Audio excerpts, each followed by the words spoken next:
Welcome back to another edition of the Walkoff podcast, Mariners edition. I said edition too many times. That's okay. We'll forget about that. I'm Jordy Bott, joined as always with Juan Forno. How's it going today? Buddy, we're living our best lives. I am in Seattle right now. I have driven past the stadium multiple times this week, and I'm just fucking ready to go. Well, before we get into Mariners baseball, let's talk about the big news of the previous week is the Hall of Fame voting. Former Mariner got elected into it. Adrian Beltre. Was there any doubt in your mind that he would get in? No, I think Adrian Beltre was a shoo-in. I think and we're gonna get to this, I'm sure, is what's surprising was it wasn't unanimous. I mean, he's got the counting stats, over 3,000 hits, 3,089 hits, if I'm not mistaken. Maybe that's Ichiro. I think Beltre is actually 31 some. Yeah, Beltre is definitely over 3,000 though. That's not over 3,000, 400 plus home runs, Gold Glove Award winner, the personality to match as well. Like he was very entertaining watching the highlights and the clips of him afterwards when he moved the on deck circle in front of the umpire. Yeah. My favorite fucking clip. Him with Elvis Anderson, Texas was a lot of fun. Congratulations. No notes for Adrian Beltre other than happiness for a well-deserved Hall of Fame inductee. The other one, your boy, Joe Mauer, made it in. Were you thinking he was going to be first ballot or because it was close in the end, but did you think he was going to be first or would you have to wait another year? Yeah, I think this one was going to be closer for sure, but I did think he was going to get in this year just based off of who else was on the list. Obviously, sometimes nobody gets in, one person gets in, whatever the case may be. But I knew he was going to be a fringe one just because of those counting stats. But as far as like catchers go, he's got to be a top 5 catcher of all time. And I don't say that lightly as, that being the position I played and understanding the position, obviously not to that level, but very well. He did everything right, and I think he gets a little bit of a boost as well, just being that home state guy. He was the best hitter. They used to say he was the best hitter in Minnesota since junior high. He was the best hitter in junior high. In high school, he only had 1 strikeout the entire season, his grade 12 year, just the 1 strikeout. Absolutely insane. Okay, I got a quick question for you. In your opinion, do you think it should matter whether or not a guy played with one team when it comes to Hall of Fame voting? That's a good question. I want to say yes, but it seems so unfair. Yeah. You can pussyfoot around it. You can take the cheap answer and be like, if they stayed with one team, bonus points, but I'm not going to dock someone for moving around teams. Yeah, I don't know if I would go that route. I think being with one team really does show a value to an organization, for an organization to keep you around for 13 or 14 years like they did Joe Mauer. It really speaks to the volumes of how much they appreciate that player. I mean, it's a business, right? So players are on the move all the time. You think back to when Robinson Cano chose the Mariners over the Yankees, and everybody was saying, we're not that far removed from, Derek Jeter leaving as an all-time Yankee, Mariano Rivera leaving as an all-time Yankee. There was a whole situation with Andy Pettitte going to Houston. It's, I think it's a real special thing when you get one team Hall of Fame players. I think it's a real cool thing. And I think Mauer is more than deserving because he is, top 5, maybe top 10 catchers of all time. So props to him. And for me, I know I am like an advanced stats guy. I love it and all. But I think when it comes to Hall of Fame voting, you still have to add in some narrative aspect of it. And like you said, hometown boy, played there his entire career, like has always lived there. That's a Hall of Fame narrative in itself. That's something you definitely got to look at when you're voting and being like, yeah, this is an awesome story. And the guy was huge around the community. He was Minnesota baseball for the longest time. So I think that should sway a voter easily. But then again, I don't have a vote, which I should at this point. No, but you're right. There's got to be some more. And it's not all just about counting stats, especially nowadays where there's, player longevity and health, and not going on these Cal Ripken streaks, it's really hard to achieve those counting stats that we've always associated with getting into the Hall of Fame. Will we ever see another 300 win pitcher? Probably not. That would be Well, shocking. even when it comes to like innings pitched, right? We're gonna see a lot. We're gonna see a lot more guys getting into the Hall with lower numbers of innings pitched. Which I'm just gonna use this to transition into the next ballot because we got a couple of our boys on there. Yes, we do. So I'll start with Felix Hernandez because we're on the topic. Because he does seem like a fringe Hall of Famer, but the big thing that's affecting him is the longevity thing. But you're going to see in a few years, a lot of these guys aren't going to have that longevity. So maybe he will end up benefiting off of that.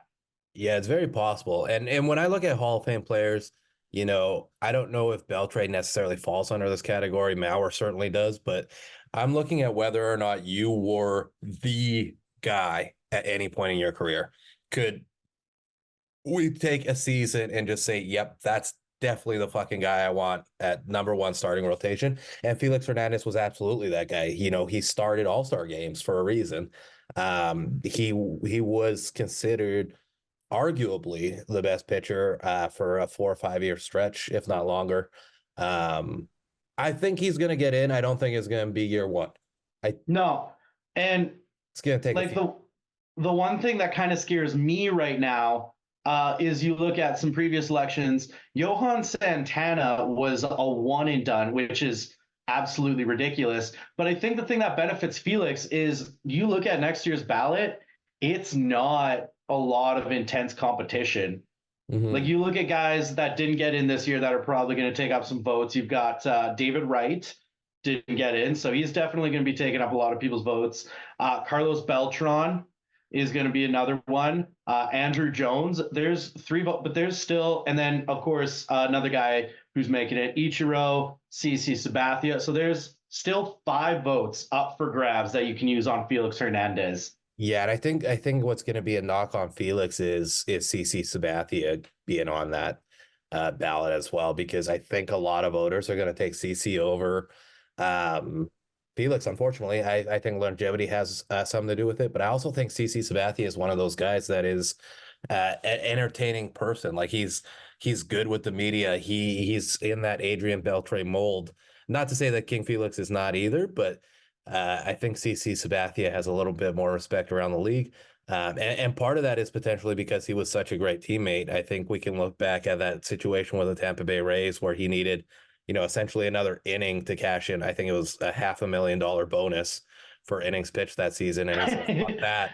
I'm going to protect my guy and dot this. Gotta hit a guy, gotta defend my teammates. Yeah. Yeah. He passed up a $500,000 to go protect his teammates. And shit like that is Hall of Fame shit, in my opinion. I think that's more of like a player mentality than, necessarily a fan or a Hall of Fame mentality. But, if you're going out there and willing to sacrifice that kind of money or in, any situation like that to protect your teammates, that's Hall of Fame shit right there for sure. Well, and one thing that I know he's going to benefit off of, which is also going to be a knock to Felix, which I absolutely despise is Sabathia has a World Series championship. Felix has 0 innings pitched in the playoffs, which is ridiculous, not his fault. But we look at these old school voters, yeah, and they're going to knock Felix for that. And it's absolutely ridiculous. Well, and you say it's not Felix's fault, but if I'm not mistaken, he was an international free agent when he signed with the Mariners. Is that correct? Yes. Yeah, well, he shouldn't have choose the fucking. I'm thrilled he chose the Mariners, but he fucking shouldn't have done that if he wanted to play in the postseason.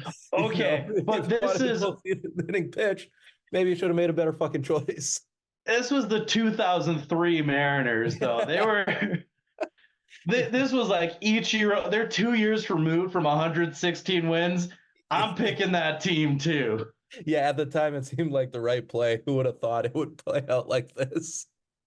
Yeah, that's got to be one of the most regretful things. Like, I'm gonna play with Ichiro and Mike Cameron, Edgar Martinez. This is gonna be awesome. We're gonna be cruising in there, and it's like, boom, you're never going to the playoffs, dude. Fucking Brett Boone was still hitting on top of the world too. So.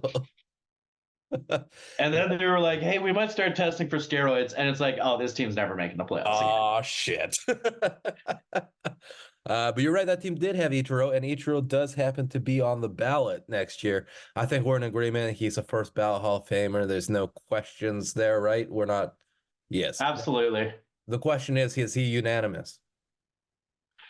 I don't think he's going to be. And the reason behind it, and once again, this is another thing I hate so much about the Hall of Fame voting, is because you've got these old losers that probably smell really bad that are going to be like, oh, Ted Williams wasn't unanimous. Why should this guy get to be? Babe Ruth wasn't unanimous. Like, and they're going to not vote for him for that reason. And it's just so dumb. Dude, these old head voters smell like Ben Gay and fucking Werther's originals for sure. Yeah. For sure. I think you're right, man. I think he deserves to be a unanimous first ballot Hall of Fame winner. You know, he did what he did in Japan and then still came over and got those counting stats. He holds the record for most hits in a season, 10-time Gold Glove winner, All-Stars. I mean, what? And let's not forget the fuck. Let's not forget the perfect game he pitched a bit against the Japanese girls' high school team at 50 years old. So yeah, you know. Let's see CC Sabathia do that. No shit, man. CC's too nice. He would be like, all right, I'm just going to throw one in that you can hit. Teacher was like, nah. He's like, no, you're getting mid-90s. I think he also went like 2 for 4 or some shit in that game as well. and nobody's talking about the fact that he got out twice. Like, how did that happen? Could you imagine being that kid that got Ichiro out? It's the same as being that guy that struck out Joe Mauer. Retire. You're going to be bragging about that for the rest of your life. Retire right then and there, man. Don't even fucking... You're going to be like, I'm going to get into car sales, and that's going to be on the billboard of like, I'm going to be a real estate agent. It's going to be on the bench. It's like, buy a house from the guy that got Ichiro Suzuki out. You have to imagine the dude that struck out Joe Mauer in high school made a career out of that. Like, oh, yeah, dude. That's the only person ever to strike out Joe Mauer in high school. And also, for the rest of his life, he's got an easy answer for 2 truths and a lie. No shit. Everyone's picking that as the lie. Yeah, to wrap it up, man, I think he deserves it. I think somebody's going to fuck it up for Ichiro. No, absolutely. And the other thing that affects people's voting, that why they don't become unanimous, is because you only get 10 votes, which is also another ridiculous rule. So it was the same that happened with Pedro Martinez, right? Pedro Martinez should have been unanimous, but there were guys who left him off the ballot because they wanted to vote and keep guys like Larry Walker on the ballot, which worked out because Walker eventually made it in. But once again, you see that you're like, oh, I want 11 guys. I'm going to leave off Ichiro. He doesn't need my vote. I'm going to leave him off so I can keep a guy like Adam Jones, who's at risk of falling off on there or something. It's infuriating because obviously Adam Jones is not a Hall of Fame player, and that's no knock on Adam Jones. He had a very good career, and they had no issues with him. But you absolutely cannot pick 10 players that had better careers than Ichiro on that list. You can't do it. And no, it's such a flawed system. And once again, these old heads, I hate them so much because even like this year, there was one guy who was knocking Beltre because he didn't play an important enough position. And someone was like, third base is important. He's like, and he goes, oh, I forgot he was a third baseman. How do you get a vote? Awful. Bro, how do you even get a vote? Man, if you don't even know what position a guy plays, and he was a good third baseman, like defensively, he won Gold Glove. And he never switched over to first in his career, ended DHing. He was a third baseman from day one to the end. Bro, it's insane. That fucking, yeah, it's infuriating, man. And there's got to be, we're not a political podcast by any means, but there's gotta be like a statute of limitation on people's age. Whereas like Hall of Fame voters, maybe eventually we gotta accept the fact that you're just not as cognizant anymore and you shouldn't have a vote. Just like maybe we shouldn't elect 80-year-old presidents to run the United States of America. It's fucking stupid, man. Like I have grandparents that are not 80 years old, and I wouldn't trust them to run my bank account. And that's not my grandparents. That's just how life works. Now I'm worried about Biden getting scammed on the phone or something. But they did incorporate a rule in the Hall of Fame that if you haven't been an active writer for the PWBAA or whatever it is, if you haven't been an active writer in the last 10 years, you don't get a vote anymore. And when they enacted that rule, they kicked 100 people off of the ballot. 100 people lost their vote, which is insane that there was that many people who weren't involved anymore that were still on it. That's fucking ridiculous, man. It's like how when you win a golf championship, you get to go forever. So now we get to watch John Daly at the British Open for the rest of our lives. Like, fuck, man. I don't know. Hall of Fame is infuriating, but at least they got it right this year. We didn't talk about it. I think we got to give flowers to Todd Helton too. He didn't come up. Obviously, there's significantly less emotional attachment to Todd Helton, but hell of a career. I didn't even realize fully how good of a career Todd Helton really had. I know that he was the guy in Colorado for a long time, but I had no idea he like 370 one year with like it's one of those things people don't talk about it because it happened in Colorado. Totally. But at the same time, one thing people don't talk about is as you're a Colorado player, when you go on the road, hitting's a lot more difficult to adjust. So on the one hand, yeah, you can knock him for having a high average at Colorado, but you also got to give him credit for being able to hit like that when he's on the road. It's one of those things. Yeah, they even themselves out. Yeah, no, 100%, man, 100%. Yeah, props to Todd Helton. Couldn't be happier for him. I don't think there's anything egregious about him being in there personally. No, I wanted him to do it. One guy I am sad about too is Sheffield officially off the list. I wanted him there. I watched him hit absolute bombs into traffic with a cigar in his mouth. That's Hall of Fame material. That's Hall of Fame type shit for sure. Hall of Fame batting stance and swing. Oh yeah, Who does that? He's probably one of the strongest athletes to ever play pro sports. There was a lot of other baseball players that said he hit the ball the hardest they've ever seen. Yeah. Like he was the guy that absolutely smacked that baseball. Him and Sammy Sosa were the two ones that I heard the most in interviews. But now correct me if I'm wrong. I think Chef got a taste of the juice. He was a participant. I think he might have been rumored. I don't know if it was ever confirmed, but that being said, there are a lot more forgiving on it because David Ortiz was mentioned in the same report as Sheffield. Yeah. And he was a first ballot Hall of Famer. So it is possible. I loved watching the guy for sure. That's the way it goes, man. Some of the names that come up on the list, though, I'm like, why are we doing this? Great careers, not Hall of Fame careers. Yeah. I digress. Jared Kelenic. What kind of season is Jared Kelenic going to have in the Atlanta Braves lineup?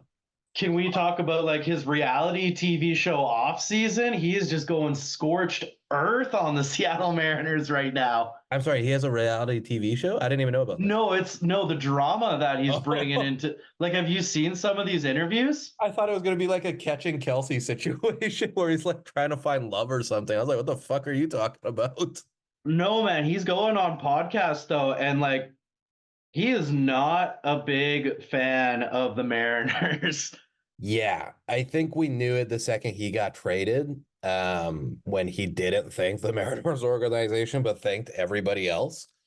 Yeah, there's that. And like, he's been open about how he's happy to be out of Seattle. Like this guy. Yeah. Do you think he's going to get booed next time he plays T-Mobile? I think probably now, yeah. I think if he didn't say anything, it'd be fine. I think now, potentially. Especially because he was supposed to be a dude for this team and never quite lived up to that standard. Obviously, we thought good things were going to happen last year, and then he was an idiot and broke his foot. Inexcusable. Shit like that can't happen. I get getting frustrated and, want to smash a bat or whatever, but the second you injure yourself and you take yourself from, starting left fielder to unavailable for months at a time, it's just, yeah, you can't have that. But You look at the Mariners' record with him in the lineup and without him in the lineup. He almost kind of did them a favor by entering himself because they were on fire without him. Yeah, yeah, no, you're not wrong. So, yeah, I think he He should gets have got MVP votes for that. yeah, definitely gonna get booed. I think he's also gonna hit like 312 for the Braves next year. Oh yeah, And in the like seventh 31 spot. runs. Yeah, yeah. He's gonna have a hell of a season. He's gonna be like a Kyle Tucker for them, I think. It's gonna be like my comp, like Kyle Tucker with the Astros. I think that's what Kelenic is gonna be in Atlanta. So but it almost makes you like, let me ask you this. Are you more concerned about the future of this franchise given what Kelenic has said and how Kelenic has acted? I absolutely am because it's not only Kelnick right now. Seager went out the same way. Like Kyle Seager is an icon for the Seattle fans, right? We loved him, Mhm. and to hear about the relationship that he had with the organization as he was going out, I think that's gonna a lot of players are gonna see that and be like, oh man, that's what they did with like one of their best players, one of their most beloved players. Why would I want to go play with that? They're definitely trying to make it better by giving Julio that big contract.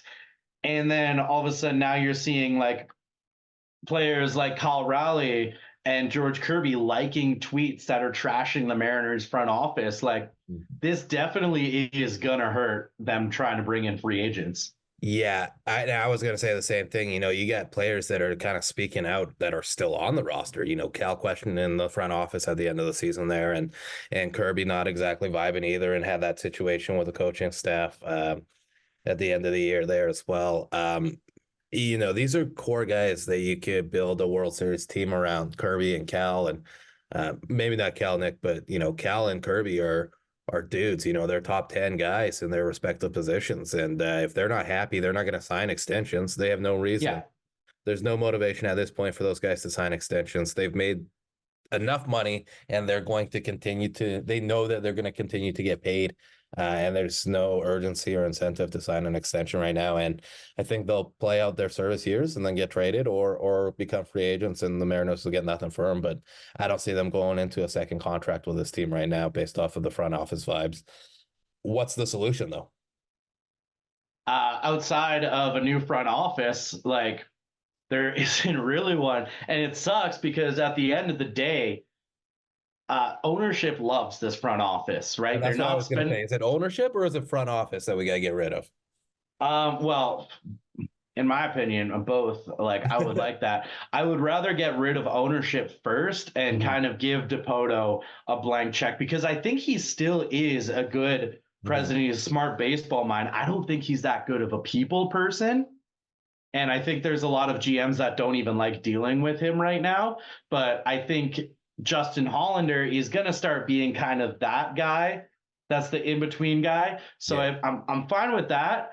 But yeah, in terms of like the free agents, if you want to bring them, you have to overhaul that front office or just be like, hey, I know you're not going to like Dipoto, but Justin Hollander, that's the guy you're going to deal with now. So that's fine.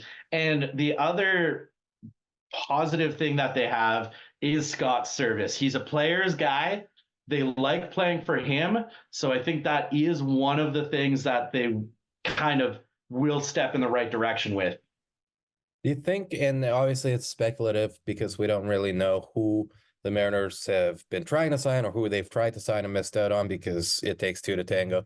Do you think that having a Julio Rodriguez at, 22 years old and then a Scott Service, do you think that's enough to convince free agents right now to come to the Mariners? I think you add in not only Julio, a manager that the players really like, that starting rotation, like it is a team on the up, which I think you can convince free agents using that. But at the end of the day, what it is going to come down to is money, and the Seattle Mariners just don't have that. Mm-hmm. And especially once again is I think I feel like I'm contradicting myself a lot here, but I do think that Dipoto is going to hurt their chances at some free agents. Like But I think at the end of the day, like it's just money. I think money is the big thing, and that's something we don't have. Do you think, and I was scrolling on TikTok, so I did no fact checking on this. I don't know if it's 100% true. It seemed legit to me. You can feel free to detest if I am wrong. Uh, but I'm curious if you think our roster construction is holding us back. And the reason I ask that is the top three teams in terms of team ERA last year did not have the best showing of season success overall. And I'll give you that list. At number one was the Milwaukee Brewers, not a bad team, but obviously not a World Series contender. Number two, the San Diego Padres missed the playoffs completely. And obviously they were going for broke over there in San Diego. And then number three, right behind Milwaukee and San Diego was the Seattle Mariners at 3.74. 3.74 team ERA is immaculate. And I think we knew that our pitching was the strength. But looking at these three teams and them being the top three, whereas a team like the Dodgers was like 20th, what went wrong? Like how can we have a top three pitching staff and not even make the fucking playoffs? That's crazy to me. I think what it comes down to is just hitting in bunches, hitting at the right time. Because you look at the Padres, a lot of those guys as individuals still had really good seasons. Mhm. Like Tatis, Machado, they were all hitting well, but they were all hitting at different times. Yeah. You know, it wasn't in the same game. They were all playing, and same with even Hader. Like all of those guys had really good individual seasons, but they all did it during different games. And that's definitely what happened with Seattle, too. Yeah. Like it was just, they weren't hitting in bunches, they were just getting a bunch of hits. Do you think next year's Seattle team is going to be closer to the August version or the September version of the team last year? I think this is a team of so many question marks right now. And I think that is what it's going to come down to. Like, is Luke Raley an everyday player? And is same with Dominic Canzone? Is Dominic Canzone an everyday player, or is he just a solid bench guy for us?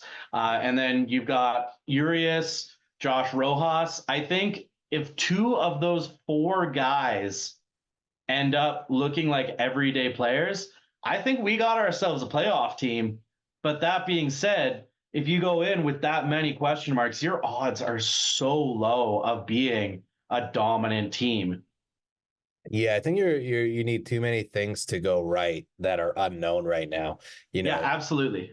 it's just the unknown, right? And if you have like one or two positions here or there where it's like, okay, I could foresee a situation where this person get something clicks and they get it right and they put everything together and have a career year, that's fine. But when you're relying on too many of those people to do that, and then that's a recipe for disaster. Like it Yeah, can't, no, like you got three or four starting position players that you need that out of to be a real World Series contender. absolutely. 100% agree. You know, you can't, yeah, there's a limit of how many question marks you can have on a team in order to be an elite team. And right now, Seattle has gone pretty significantly over the limit. But then again, there are times where all of those question marks can work out. You look at a team like, was it the 2012 Oakland Athletics? Everything just went right for them. So there is that Exactly. small chance, but I would not use that as the inspiration for constructing a roster. I would not go with the maybe plan. And that's kind of like, I mean, at the end of the day, like you gotta do what you think is best for your organization. And I understand that it's a business, but fuck, man. Fuck. You That know, should be the Mariners' slogan this year. fuck, man. uh, you can Fuck. spell out. That's okay. We'll see. I mean, we'll see. There's reason to be optimistic, like you said. You know, we could potentially rely on the starting rotation. Here's hoping. Well, and if we have to, we've got a hell of a rotation to rely on. If there was a rotation to choose from, and you had to say, like, look, you're not going to score a bunch of runs, but pick any rotation you want, that currently exists in the MLB, I think this would be my top choice, to be honest with you. Yeah, Tons of outside, upside. there's no question marks in that rotation. I don't know if I'd go that far with Wu and Miller, and then Hancock gonna be in the sixth guy. Or Desclafani, I guess, is technically probably the sixth guy or first man up, um, but you have a lot of upside with Kirby, and I would even say Gilbert. There's still some upside there. Wu and Miller, but you also get like three consistent. We know for a fact that we're probably not going to go on a lot of long losing streaks because you're going to run into a Castillo and then a Kirby and then a Gilbert. As long as everybody stays healthy, we're not going to lose a lot of games in a row. Mm-hmm. So I would And take it. and if you're 4 and 5 hitters, if they're inconsistent but like on when they're good, that's totally fine. I have no issue with that. That we know what we're gonna get out of them. There's gonna be some stretches where it's definitely some growing pains, but those are our 4 and 5 guys. That's okay. Are you suggesting a hitter in the mold of like a maybe, I don't know, Jorge Soler that happens to still be a free agent? Maybe, I don't know. Maybe. Oh, I would love that. And I think like I was pretty against going out and signing Jorge Soler at the start of the offseason, but now that he's still a free agent when February is creeping around, I'm like, oh, maybe a 1 year, $18 million deal, and maybe we get our Teoscar Hernandez. Interesting. Now I'm not so against it, you know? Yeah, and I feel like Soler is just a designated hitter, Teoscar Hernandez. I feel like the stats are going to be similar there. But then again, there was a lot of times where I wish Teoscar was a designated hitter, so it works out. It does, and you know what? I think Jorge Soler offers a little bit more power. I don't know if he necessarily hits the ball as hard as Teoscar does, but I think he puts up more power numbers than the history would show that Jorge Soler is maybe a more consistent power hitter. And And Teoscar's never led the league in home runs. and exactly that's kind of what I mean. And so when your roster is built around that starting rotation, getting a guy that can run into a ball one every 4 games and hit you a 3-run home run, that might be enough to win that game. That right there, that 3-run home run is all you need. Boop, you get a bloop, a ball 4 and a blast, and fucking that's all the runs you need to win that game. Let the pitching staff take you the rest of the way, right? The only issue with that, though, is you've got now 2 DH types in Garver and Jorge Soler. That's true. You know what? You make a good point. I don't think there's room unless you want him to be an all everyday left fielder, which I don't think we do. Or if you're confident that you can turn Mitch Garver into a first baseman, which Perry Hill's done some impressive things. He can work magic. But then again, now you're knocking Ty France out of the lineup. There's once again. Well, I mean, we have floated the idea of second base for Ty France. Yeah, I can't see it, but once again, Ty France is in a year. He's in a show me year. Yeah, there's a chance he might hit himself out of the lineup. The more we discuss this, the more I hate the idea of bringing in Soler now because we've pretty much established that our identity is our starting rotation, and now if we're fucking the defense up, I don't know if that's our best strategy. That's just me though. You wanted to talk about the starting pitching market inflation. Yeah, man. I think the thing that really got to me was the James Paxton signing earlier this week. $12 million, which I love Paxton. I want him to be dominant, and he's had some good seasons recently, but that injury history, $12 million is such a gamble on a guy who's sparsely pitched the last few years. And it just goes to show that that a starting pitcher is so valuable right now, and we have a surplus of them.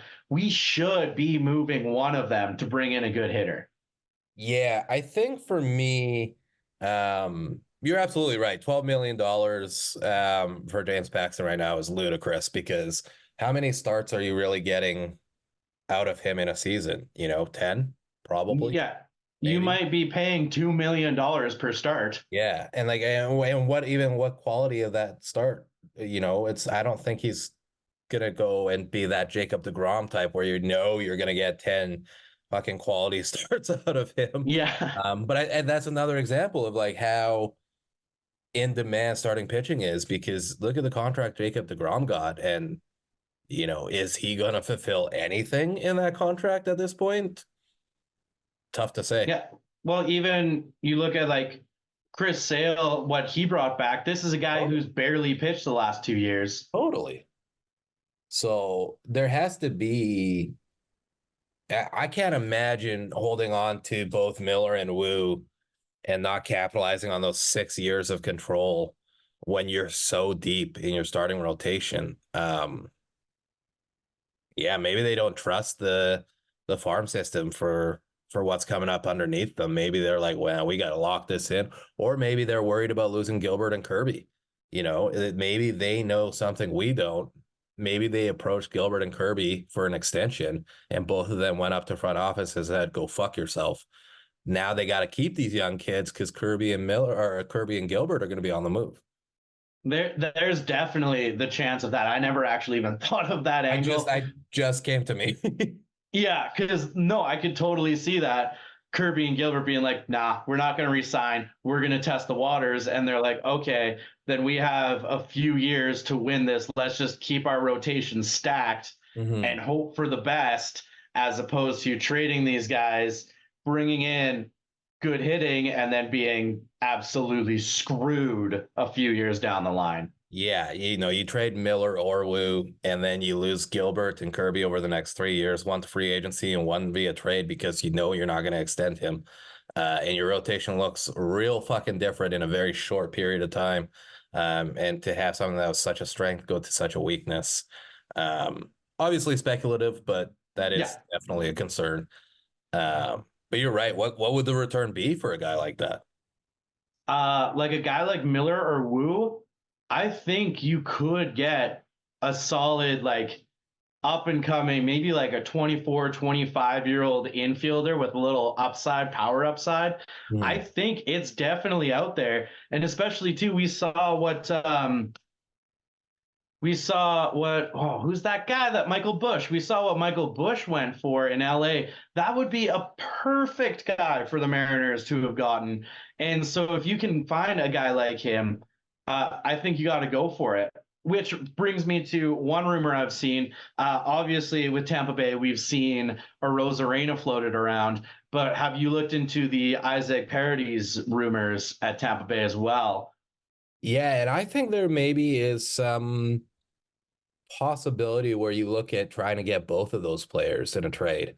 You know, I love the idea of trading with a team that won a lot of games last year. There's a reason they won that many games. And if a Rosarena is going to price himself out of Tampa Bay, and if they're trying to capitalize on Isaac's value after a big season, I mean, if we could include like a Ford to go with Miller or Wu, and package that around, and maybe some fringe top 20 prospects to fill it out, and go and get Randy and Isaac, that looks like a very, very different situation for us. Now, whether or not Tampa Bay would be willing to move both those guys is probably unlikely. They still got to score runs themselves, but they always seem to win games and be good and be in the playoffs. So they're going to figure it out with, you hear it all the time in football where they're like, oh, Bill Belichick will just go sign some white boy from Walmart to put up 1,000 yards. And Tampa Bay is the same fucking organization. Yeah, it's insane, actually. But I agree in that I would much rather them go for both or just a Rosarena, because the thing that worries me about Paredes is he's not an athlete at all. He is destined to be a designated hitter in a few years. Yeah. And that concerns me a lot. So if you're going to be trading a package, which I think Miller or Wu are the starting, what you do it around, and you're going to need to throw in Ford and maybe even one of those infielders we got in the most previous draft, one of those three. I think if you're going to be paying that, you want a guy that you can trust is going to help you out defensively for a few years as well. Yeah. And I find it so surprising that, where'd you go on me? Where did you go, my lovely? 1 second here. Where did you go? Where is my? We will return, and it's like the countdown at the old TV. It's like do do do do do do do do do do. Oh, there we go. I got you back. Stop fucking! You missed me singing to you. Oh, what song? Where did you go by No Mercy? I don't know. Where do you go, my lovely? Oh, okay. I know that one. That's a throwback. That's a deep cut. I didn't know it had a name. Yep, that's a deep cut for sure. I just thought it was one of those songs that didn't have a name, like that one that people sing on everyone's birthdays. Oh, I don't know what you're talking about. The one where you're like, "Happy birthday to you." I think it's called Happy Birthday. Okay. Like are you telling me you don't know the name of the Happy Birthday song? It's just fucking Happy Birthday, dog. That's not a very good name. I'm not condoning the name. I'm not supporting the name. It definitely has a fucking name.